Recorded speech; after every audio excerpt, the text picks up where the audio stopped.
7 News always investigating. No criminal charges in the shooting death of Lakewood police officer James Davies. He was killed at a Lakewood home in November when another officer mistook him for a suspect. 7 News reporter Marshall Zelinger live in Lakewood. And Marshall, the investigation reveals the officer was justified in shooting. Yeah, the officer, DJ Braley, was in this carport next to the house here when he said that he saw a head and a gun peering over this fence leading into that carport.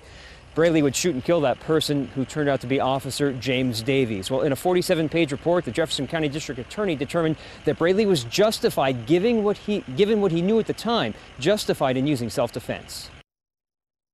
Officers responding to this Lakewood home saw shots being fired by someone at the residence. 3 were taken into custody. None admitted to shooting. While police searched for a potential 4th suspect, Officer DJ Braley saw a head and a gun peering over this fence. He's on the north side of the fence that runs between us and the apartment building. That person was Officer James Davies. The investigation determined Davies was likely standing on this ladder, which is why Braley saw a head over the fence. According to the investigation, Braley said it had been his understanding that there was an outstanding person who was possibly armed. When he saw the person with a gun, he was afraid that he was going to be shot and killed. Braley said he yelled, "Police, drop the gun, drop the gun." Braley fired 6 shots. Davies was hit once. When officers made it to the other side of the fence, they noticed the Lakewood police patch on the shoulder, then saw Davies' name tag. The DA determined Braley was justified in using self-defense and that he would not be able to disprove that in court beyond a reasonable doubt.